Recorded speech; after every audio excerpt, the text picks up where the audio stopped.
Hi, I'm John. And I'm Julie. We're the hosts of the Hartford Fund's Human Centric Investing Podcast. Every other week, we're talking with inspiring thought leaders to hear their best ideas for how you can transform your relationships with your clients. Let's go. Lena, welcome to the Human Centric Investing Podcast. We're so excited to be here with you today. Thank you so much for having me. Lena, we live in a world that seems like the pace of change continues to increase in all facets of life. But as it applies to financial professionals, financial advisors, how do you think expectations of clients are changing? And how does that shape the service offerings that we present to our clients? Well, you're right. The expectations are changing very fast. So I'll maybe share three trends that we are observing. First is clients are increasingly expecting holistic advice and planning from their financial advisors. And we've seen that even in the last 6 years, that expectation, that need for financial planning increased 79% from a recent McKinsey study. So astounding pace of change. Clients are really looking for somebody who would not just help them pick investments, but partner and guide them throughout their lifetime to make good financial decisions. The second thing that we are seeing is an interesting, almost sub-trend of that, which is, women increasingly are in charge of more and more assets in the households. They are increasingly making more both day-to-day and investing decisions, serving as sort of CFOs of their households. And yet, they too feel particularly not confident in their financial decisions and are really looking for somebody who sees them and their needs and priorities and can help them. And lastly, all of that is happening around against the backdrop of what we call the great wealth transfer. So what that means is that over the next decade, about 48% of Americans expect to get some sort of inheritance from somebody. So if we think about it, sort of givers and receivers, that affects almost every family. And over the next 20 years, 84 trillion is going to be transferred between the silent generation and the baby boomers and the younger generations.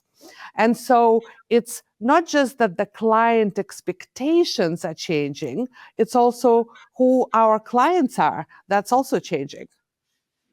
Those are such interesting points. And maybe we could go back to the first one that you mentioned, Lena, the one around the demand for holistic financial advice. Could you talk a little bit about maybe your observations on why clients are asking for this financial advice and maybe how financial professionals can respond to this and how they really can address those needs of clients?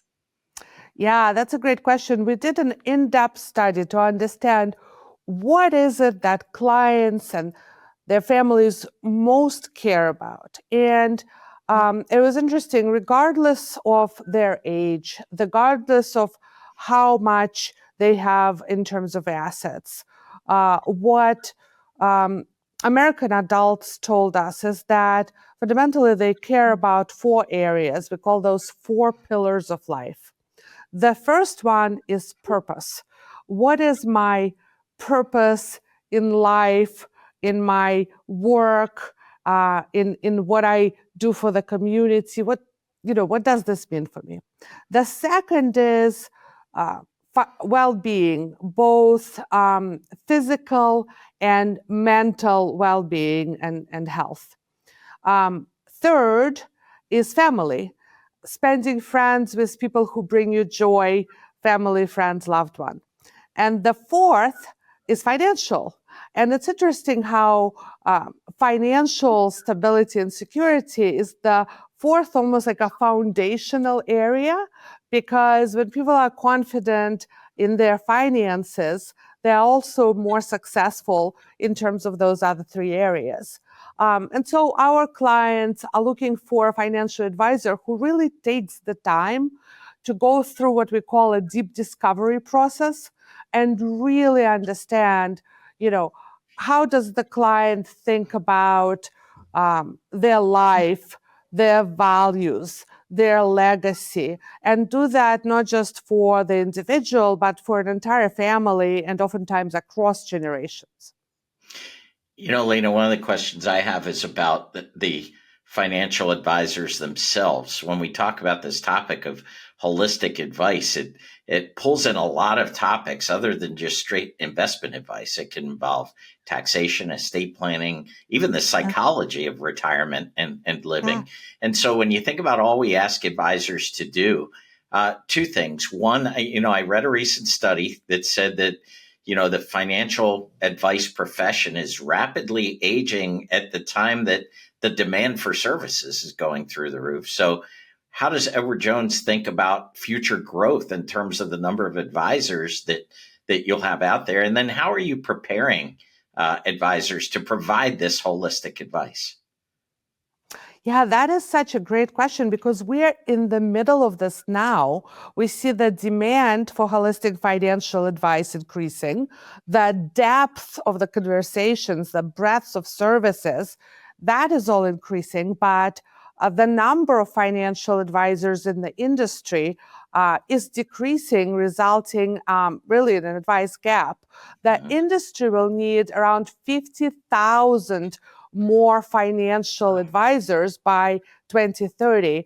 And what's interesting also that at Edward Jones, we're responsible for 108% of the financial advisor industry growth over the last decade. So 108%, how is that possible, right? So in other areas, other firms, the number of financial advisors shrunk while we really grew.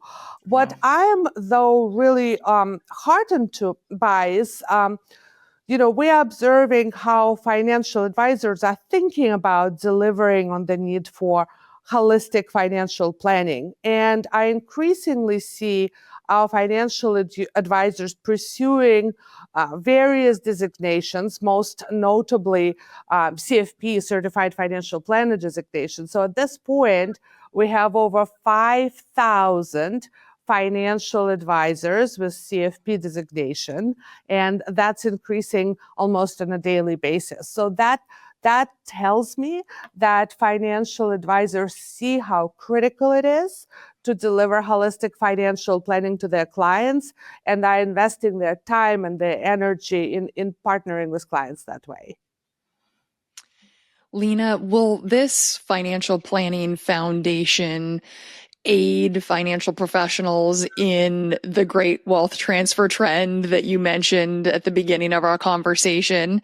And I guess maybe a tack-on question, will you tell us a little bit about what you've been observing in that arena as well, and how you're preparing financial professionals to have those conversations with clients regarding maybe their thoughts and philosophies on educating them around their options around transferring their wealth and how they think about that with their families and their situations?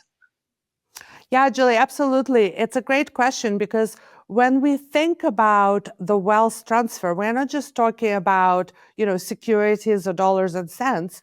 We asked our clients, like, how do they think about wealth transfer? And they talk about, values that their family has and that the older generation wants to teach younger generation. They talk about the importance of being aligned around charitable giving, or the importance of education, or smart financial decisions. So that goes right back to the need to holistic financial planning beyond just the focus on investing. And what we also see is that while the wealth transfer will really touch just about everybody, families are not having these conversations. We're hearing how hard it is to have the conversation around wealth transfer, and how this could be a very emotional topic. And so it's much easier to sort of procrastinate. But really having thoughtful conversation between parents and children and other family members around wealth transfer can make all the difference between the legacy of just pure love or the legacy of pain and confusion. And so it's so important to have the wealth stock, if you will, before the wealth transfer. Lena, you were talking to Julie and I previously about some of the research that you've done, where you describe kind of 4 different scenarios of how this wealth transfer may take place in the future. Can you share with our listeners a little bit about kind of those different pathways? Yes, absolutely. Because that too is changing, especially if we think about longevity, right? So we all used to talk about wealth transfer in the context of traditional giving. Older adults pass on their wealth to children. But what we see now is that over 60% of older adults now do what we call giving while living. So that means that rather than passing along a traditional inheritance, older adults support in real time their children, their grandchildren, uh, buying family experiences that they all enjoy, or contributing to important priorities such as maybe education for the grandkids or purchasing of a home. So that is going directly to that priority of joy from family and friends. The second thing we see is the generational skip. So oftentimes older adults see that, gosh, we have children who are really settled and have successful career. So rather than prioritizing how we help our adult children, we instead want to give to our grandchildren for things like education or paying off debt or future security. And so about a quarter of older adults help their grandchildren and feel like they will be better stewards for their wealth. And then finally, the other side of longevity is that, unfortunately, many older adults are living for a longer period of time with health conditions and, have to also finance their, lifestyle for a longer period of time. So unfortunately, we also see instances with no inheritance. And so in a situation like that, it's actually doubly important to have the conversation, because somebody might say, oh, well, no inheritance, what is there to talk about? But I think it's important to say, well, maybe it's no inheritance because the grandparent or the parent had to prioritize their health and expenses in retirement, not because they don't love and care for the family member. So interesting. Lena, could we touch on the third theme that you mentioned at the beginning, which is the women and wealth study that you've done? And I know that this is something that we as an industry talk about, and I would love to hear what you found in this arena and how you're educating financial professionals on these discussions and how to help advisors really think about this and connect with women and help them be great stewards of their wealth, as they really are, oftentimes the CFO of their household. Yes, this topic is really very near and dear to my heart. So we know that 85% of all household spending decisions are made by women. And we also know that nearly half of women have sole responsibility for investment decisions in their households, and then another quarter or so share that responsibility. Well, but here is the thing. While we see that, and we know that women are gradually controlling more and more assets, I think at this point, the assets controlled by women amount to GDP of top 10 country. So that is all true, but where little progress has been made is that 50% of women still really don't feel confident in their financial future. And women say that, they are balancing so much in their lives. Women, for instance, are much more likely than men to be caregivers, either to their children or to their parents and other family members. And frankly, some are sandwiched between the two and have to provide caregiving support to both younger and older generation. Women are there really taking care of the family, of multiple priorities, of just about everybody else but themselves.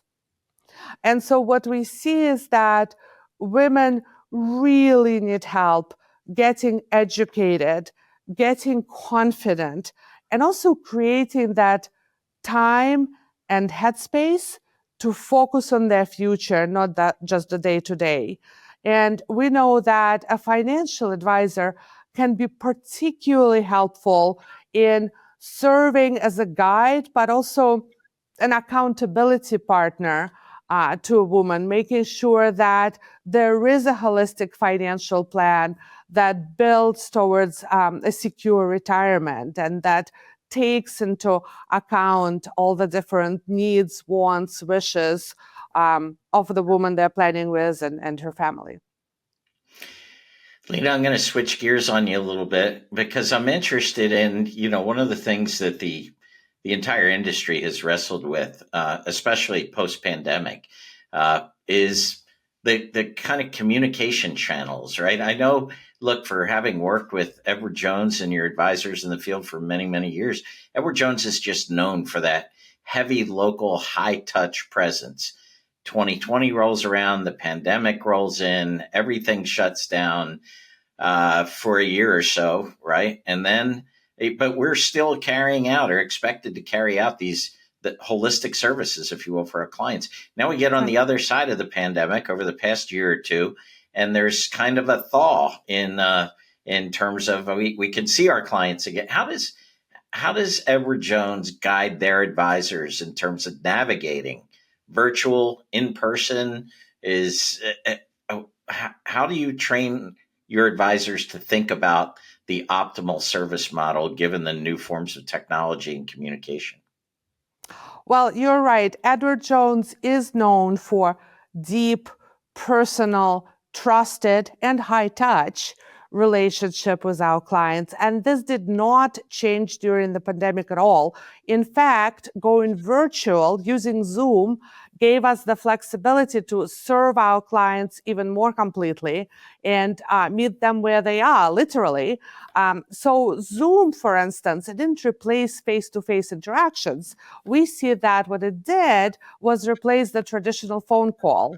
Or now financial advisors are able to have this more real-time connection, more face-to-face connections with clients when they are traveling.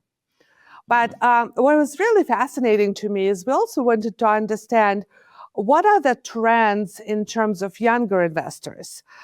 So we did a study with what we called Gen Next of investors. It's 18 to 34-year-olds.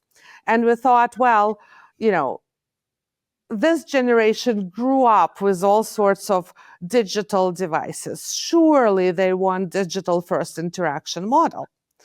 And to my great surprise, what we saw is that although that generation certainly has grown up with the internet, they value and prioritize meaningful interactions that really contributes to their personal and financial wellness.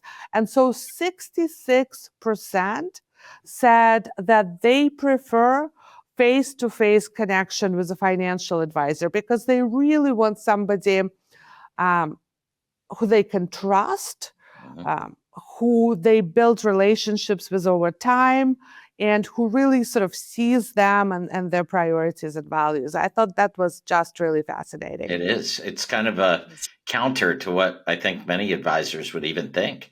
Absolutely. I think you have to be careful not to assume. I think that's that's a lesson for all of us.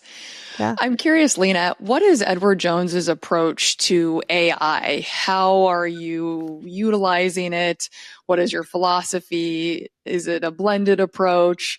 I just think it's so interesting because it's such a topic that, we're all facing right now, where to use it, what makes sense. How does it enhance our day-to-day conversation, operations? Where does it create efficiencies, et cetera?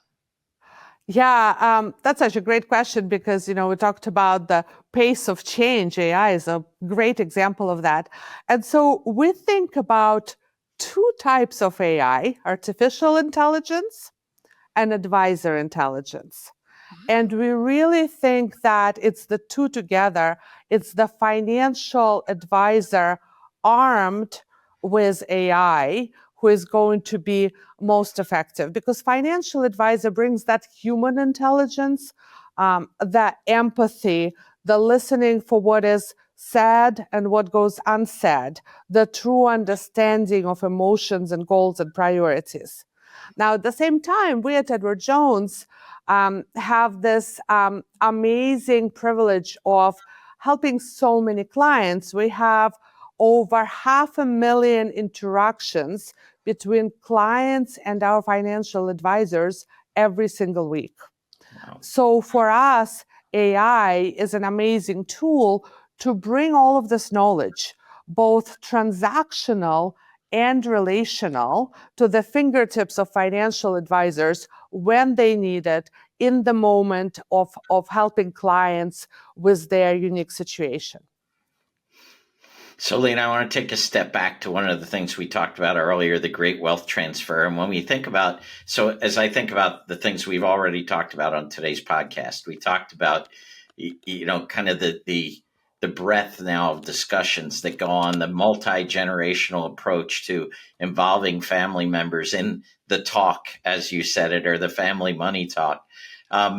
What's the role of the financial advisor? I'm sure there are some advisors that say, hey, I've never kind of ventured into these waters. When it comes to facilitating or suggesting that a family have a discussion around the distribution or management of the family wealth, what's the role that you see a financial advisor playing in that scenario?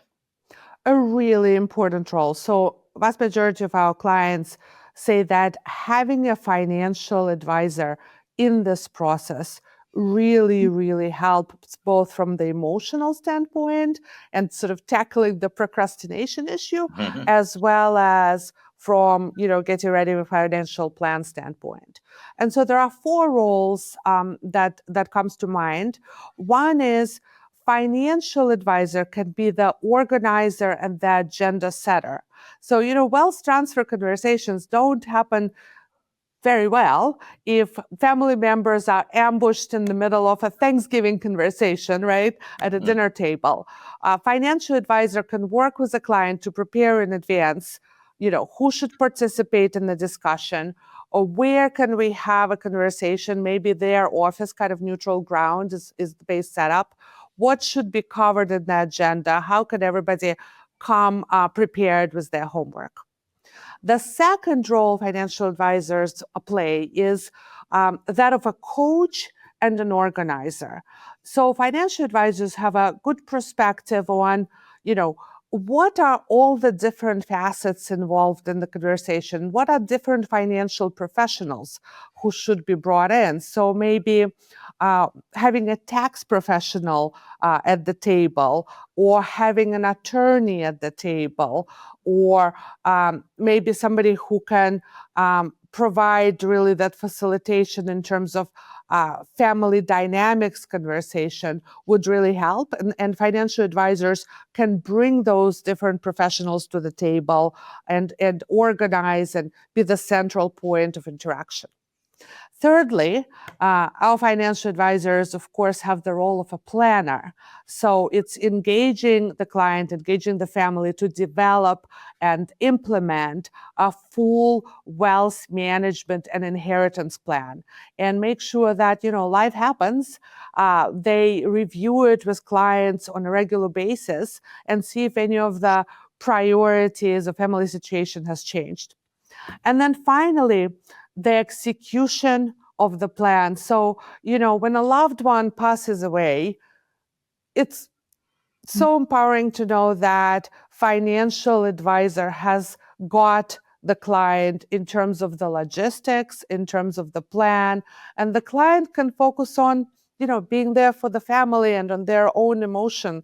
And the financial advisor will both execute the steps that have been agreed on in advance and educate the client and family members.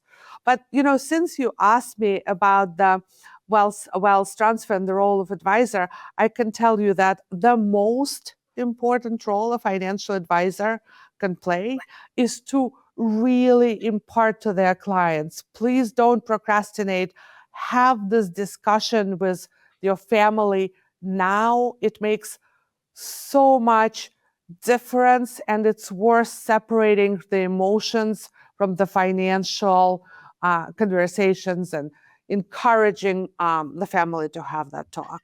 Could not agree more, because I'm sure that many of our listeners have gotten to experience the negative downside of families not having those kind of conversations, where confusion, family disruption, and sometimes just inefficient planning comes into play. And on the flip side, when family members understand the rationale and everything is organized for them, just gratitude. That's the overwhelming emotion. Absolutely. Such an important reminder. Yeah. Lena, I'm curious, in your studies and research and experience, a question that I receive very frequently, and I'm sure that you do as well, but would love your guidance on, on how financial professionals should think about or frame in their mind approaching conversations with women. What are some best practices to deepen those relationships and really help make those connections so that they continue to feel confident and comfortable, having that trusted financial relationship that's for the long term? Yeah, and that's such a great question. What we see is that, first of all, it's important to understand sort of where a woman client is at. Women still find themselves struggling to catch up. It's the pay gap plus longevity. So on average, women live longer than men by 6 years. And, oftentimes women have taken time away from their careers or, maybe have not completely stepped away from their career, but stepped back in terms of the amount of effort and compensation when they have children. So lots of contributing factors to women generally being behind when it comes to saving for retirement, as an example. The second thing that's important to understand, and I touched on it earlier, is that women are often incredibly busy balancing so many different priorities, particularly women in the sandwich generations who may be taking care of both children and elderly parents or relatives, but women in general. And so for financial advisors, it's important to understand that what women are looking for is somebody who really gets them, guides them, and empowers them to understand their financial picture. Women are looking for somebody also who they can really trust, both in terms of the advice that they provide and the transparency when it comes to fees. So all of that is very important. What financial advisors often find most helpful is to have that upfront agreement and the conversation with a woman that, yes, we are going to set up a time regularly to do the planning, to do the reviews, to focus on your future, not in the day-to-day budgeting. Yes, we will do that too, but really on thinking about priorities, needs, wants, and wishes, well-being of the whole family, having safe and secure retirement. And I'll tell you, by the way, a little anecdote. So when financial advisors work with a couple, they oftentimes give them what we call value prioritizer quiz. And so, man and woman take that quiz separately. And the quiz asks about, priorities such as what do you value more, paying off debt or going on vacation or contributing to a charitable cause, as an example. So, fun questions like that. And as an example, husband, wife answer those separately. And then they come together with their answers. And financial advisor says like, hey, let's compare. Are we on the same page? And it is oftentimes so helpful to have that conversation. So oftentimes the first time those partners had that detailed conversations on values and financial behaviors.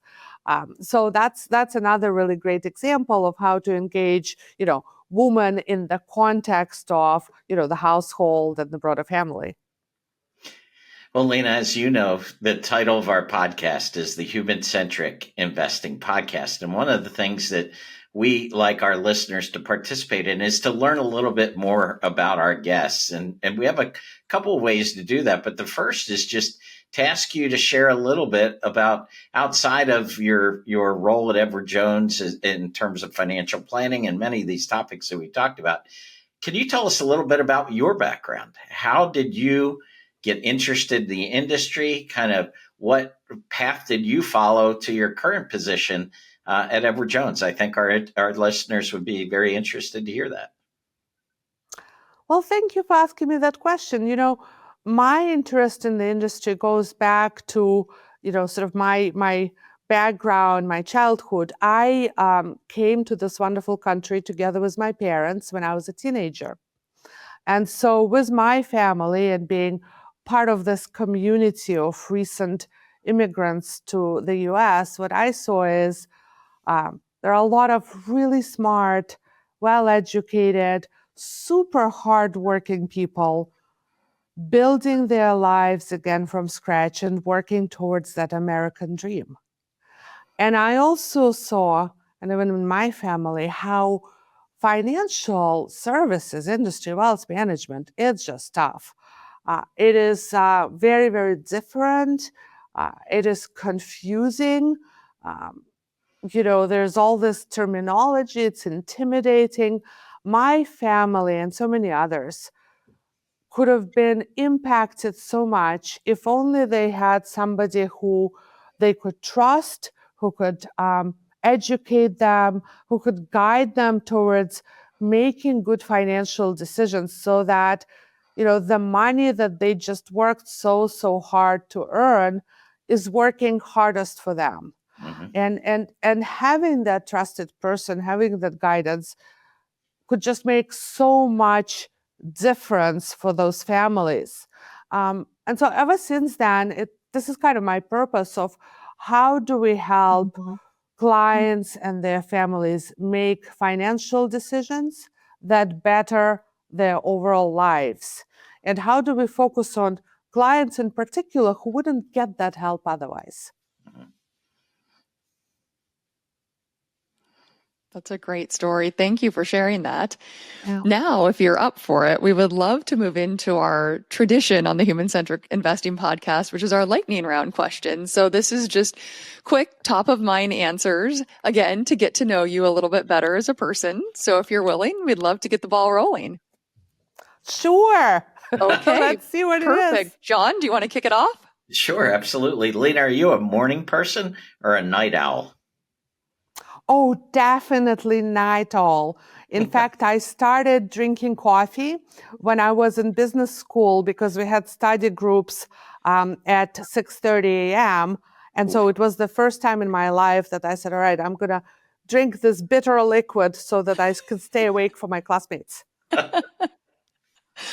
On a scale of 1 to 10, how good of a driver are you?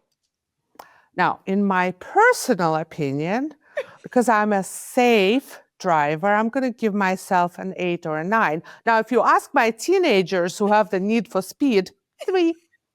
I love it. Are you a dog person or a cat person or none of the above? Oh, definitely a dog person. And we have a wonderful puppy, Clover, mini golden doodle, who we love very much. Oh, what's your favorite holiday?